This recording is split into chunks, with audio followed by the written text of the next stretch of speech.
Welcome to another episode of the Knucklehead Chronicles podcast. This podcast was designed to let you know that you aren't the only one that took forever to get it together. So the rabbit hole that you have stumbled down will hopefully help you understand that just when you think it's over, it's only the beginning. Just because you were dealt a bad hand doesn't mean you have to keep it. Welcome to the Knucklehead Chronicles podcast.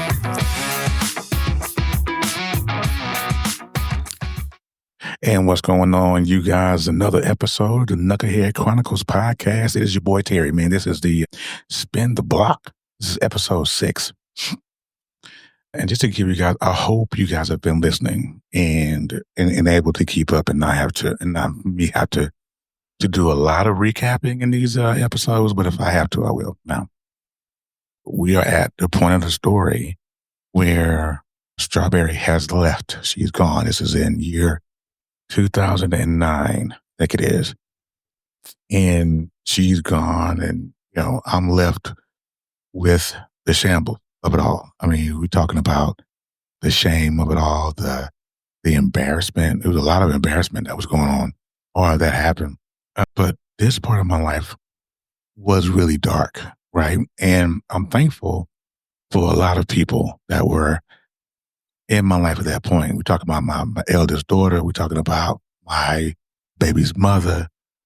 I'm not going to give her name, but those of you that know me know my oldest daughter, know her mother, but we don't have to give names out here. But if it wasn't for them, I don't think I would have made it. So just to give you guys a little bit of backdrop, okay, this is where it's going to get really, really, really, really nuts. And so I'm going to have you guys to stay with me here when I'm doing this. Now, before me and Strawberry broke up, and, I was in, I had a friend that was, let me get my music here. So I had a friend that I flowed with in high school, and we were really good friends, and we stayed friends as adults, right? So once me and Strawberry was on the verge of splitting up, we haven't really split up yet, but she was exiting, packing up and moving, and I had to figure out what the hell I was going to do with my life, right? So this friend of mine, we've been friends forever and a day, so, I thought he was my support. I'm not going to give his name either. If anybody know this story that know me, just to listen to this, know who I'm talking about. But so I reached out to him, and he lived in Greensboro, which is about maybe an hour and a half where we lived in Charlotte. And so I reached out to him, and I was letting him know that, hey, I'm going to go through this divorce, and I'm going to go through all this bad stuff in my life. I needed support, right? And so he was like, man, you can always come and live with me, right? You can always come, and we can make it work, and, all that. So I ended up, so that was my contingency plan. That was my plan B. She was leaving. I'm going to go to Greensboro and live with my friend who's been my friend for, 20 plus years. So anyhow, I leave, and technically I left the house before Strawberry did. I know people would be like, oh man, you left her like to do all that? And, I did, because I couldn't stand the pain of watching her leave. So, or it could be selfishness, or it could be petty, whatever I'm sure somebody's going to formulate an opinion and reach out to me and tell me, boy, you wrong for that right there. So I ended up, at this point in my life, I was, after that part, I steeped into a level of depression you guys would not believe, right? So I left, I went to Greensboro and lived with my friend. My friend was, I don't know if he got to a Muslim, he started teaching or living in the Muslim lifestyle, things of that nature. And he was very tough on me. Now, I say tough love. I think it was, I think tough was an understatement. So I go and live with him. And when I tell you guys that I was in a state of depression that you would not believe, I became they call a hermit. And when I say hermit, I did not, I had my own room. Excuse me. I had my own room, and I had a PlayStation 2, and, I was kind of living my best life. I mean, not my best life, but let me rephrase that. I was existing at that point in time. And so when I tell you I lived the hermit lifestyle, I stayed in that room, did not leave out of that room. I was in there.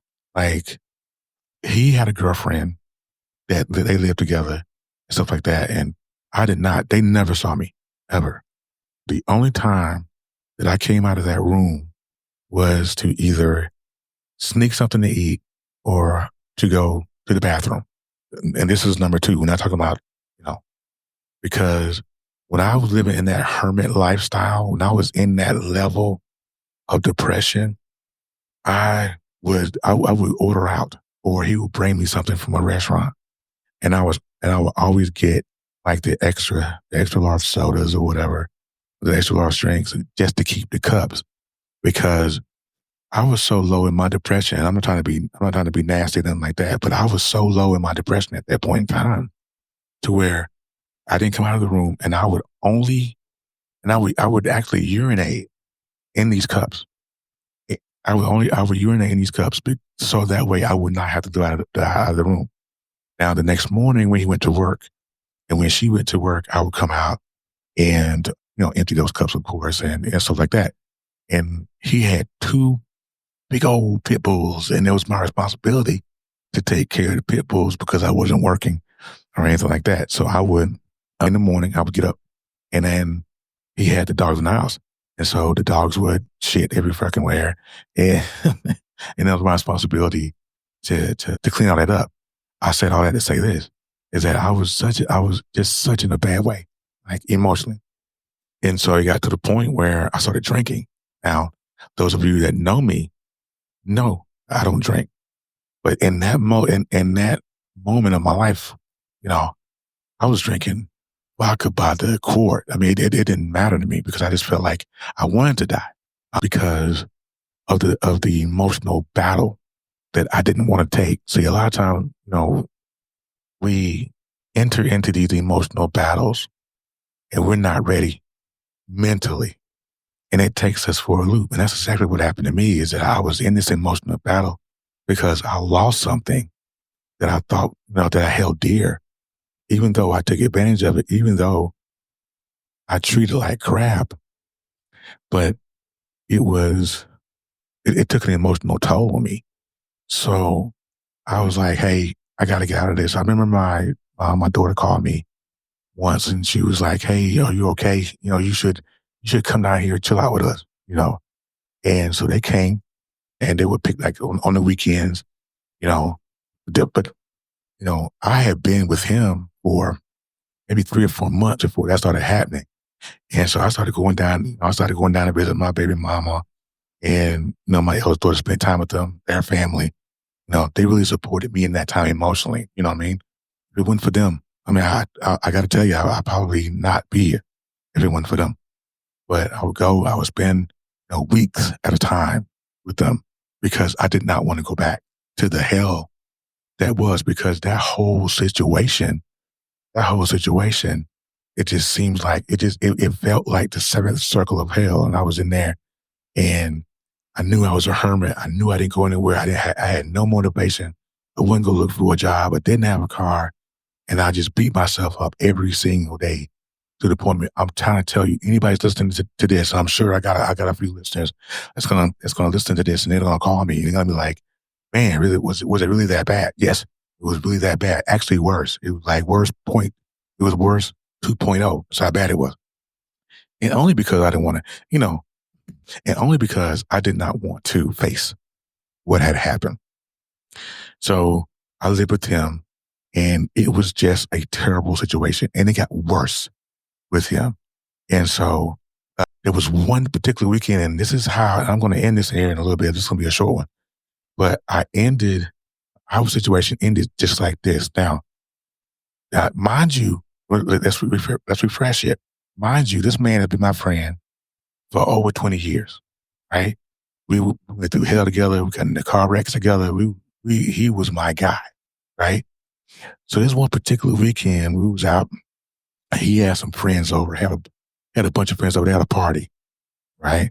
And I was still living that hermit lifestyle to where I didn't come out, I didn't really bother with people.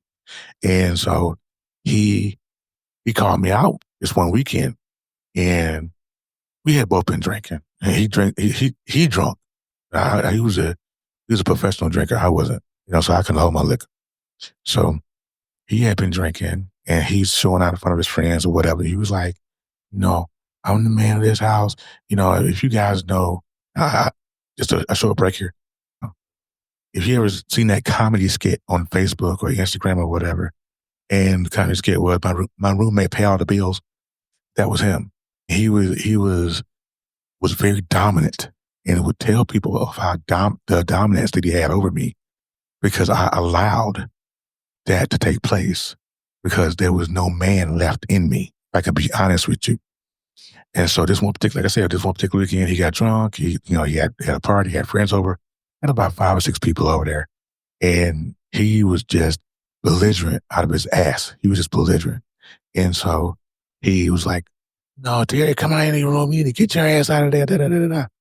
And so because of, of the peer pressure, I went ahead and came on out. And we were sitting down, we were playing video games. Now, it was a winter storm that happened. And so we go outside and we're playing football. And he's a very competitive guy anyway. And so I wasn't interested. And so because of this, he just really put the bully effect was on like that weekend. And so so what he did was he picked a fight with me in front of his people. And I was like, dude, I'm not going to fight you in front of these people. I don't know these people. I don't even know who is you? Where you come from? Like, why now you want to pick a fight with me? I get it. You're frustrated because I was lazy. I get it. Right. But I never thought that it would come to blows. So he kept going. And so finally, after about 3 hours of getting bullied by this guy in front of his people, and all that, I was like, you know what? F this. If you want this, come get it. That's kind of how it was. And I just could not fathom, that it would come to that. So I didn't think, we had words but nothing came to fruition right then, right? It wasn't until the people left that he decided that he wanted to get Brody, right? So next thing I know, he's picking a fight again. I mean, they're gone, and it's just me, him, and his girlfriend. They're gone. And so he picks a fight with me and then, tells me, oh, I heard about you trying to holler at my girl, da, da, da, da, da. And he just went, I tell you, belligerent to another level. Next thing I know, I went to the bathroom and I come out of the bathroom. I'm walking back into my bedroom. The next thing I know, I can feel him running toward me. Because the house that we lived in was very unstable. It's like, it was like somebody picked the whole house up on a crane and dropped it. And the house was like split down the middle. You can feel the steep on both sides of the house. And so I'm walking to my bedroom.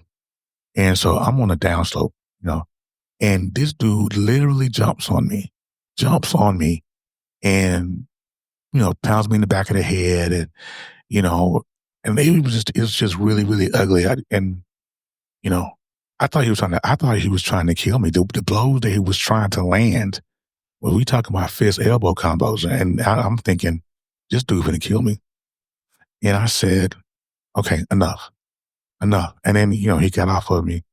What I'm saying? He like, get your shit, get out, da da da da da.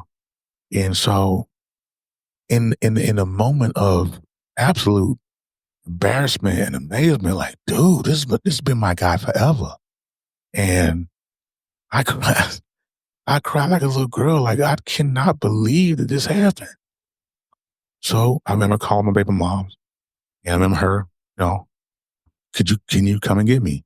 And I came, she came to pick me up, and her and my daughter, they came to pick me up, and I left this house, and I haven't spoken to or heard from or seen this dude since. And this has been since 2010. And I think I can live out the rest of my life without ever seeing him. Now, do I forgive him? Yes. But yeah, I can do without it. So I can really do without it. But this is the cautionary tale, is that it's very important that we learn how to handle our emotions. We need to learn how to deal with them, not just handle them, deal with them. Because it's one thing to handle them, because handling them is easy. Because I could put some shit on the back burner and be like, handle, right? But no, we're talking about dealing with emotions and being like, I can't take this from him. This man was my friend for 20 plus years. And for our friendship to end the way that it did, that's just, that's part of the course. But at the same time, I really can't blame him, because I can. Don't get me wrong, I can. But that was at the point in my life where I was lazy. And I did let my emotions get the best of me. And to a level, he was right. You know what I'm saying? Because he was like, man, don't let that woman do this. Don't let that woman do that. Now, mind you, and I didn't say that, I didn't mention this in the story, but every day that I lived with him, I was calling Strawberry on the phone. We spoke every day for a year after we split. I know it was crazy, but it was mostly begging, when I called her, because she had moved on with her life. She had a new boyfriend, and she had moved on emotionally from me. But we would talk, and she would, I don't think it was more so her talking to me. I think for her, it was more of an appeasement to me, to make sure that I did not spiral any less. All of that was just a misconstrued cornucopia of nonsense. I shouldn't have been calling her. I shouldn't have. That's what I'm saying.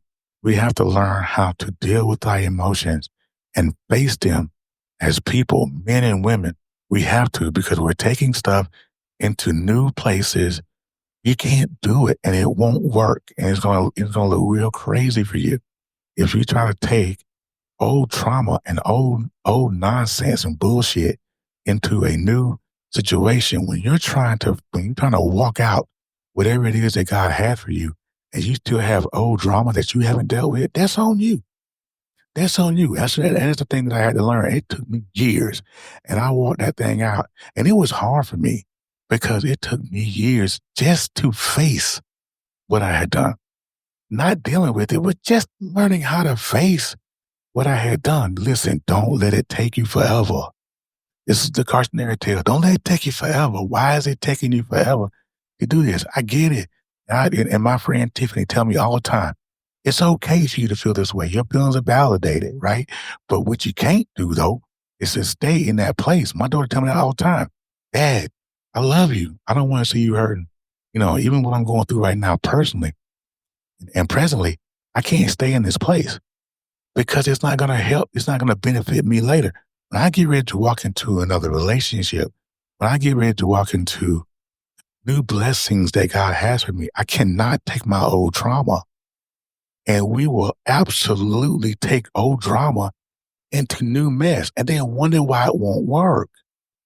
Doing the same thing over and over again, expecting a different result, is by definition of insanity. And there's some days I'm like, okay, God, what lesson am I supposed to learn here? Right? But going through that level of depression, going through that level of hurt, that, if I could be honest with y'all, that shit was self-inflicted. That wasn't nobody but me. Self-inflicted shit, because I didn't want to deal with the situation. It's easier for us to blame everybody and to put everything on the back burner. We have to get out of that mode, because there is a place that we're going. I say we, I'm talking about anybody that's listening to this. If you're going to a new place, you can't take old trauma. You hear people say all the time, you can't heal in the same place you got cut. It's true. We want to go, and we want to deal with new blessings and still have the old nonsense. But let me tell you something. Them skeletons in the closet, they come back to bite. Yep, they sure do. So listen, this is episode 6 of Spinning the Block. It's your boy Terry. Listen, man, it gets, well, it doesn't get worse, but I do have some more stories to tell. So I want you guys to please please stay tuned. Share this out with the people. Let them know that this great guy named Terry. He's an awesome storyteller. Share this out with your people. Let them know the way they can go and find it. You can find this podcast on Spotify, Facebook, and Podbean. If you have any questions for me, reach out to Knucklehead Chronicles Podcast at gmail.com. Again, this is your boy Terry, man. I love all of you guys, and I'm going to see y'all down the line. Thank you for listening. I hope I didn't fry your brain too bad. Come back through and give me another chance. You can listen on all platforms and visit us at knuckleheadchroniclespodcast.podbean.com. Until next time, in the words of the incomparable Jerry Springer, take care of yourself and each other.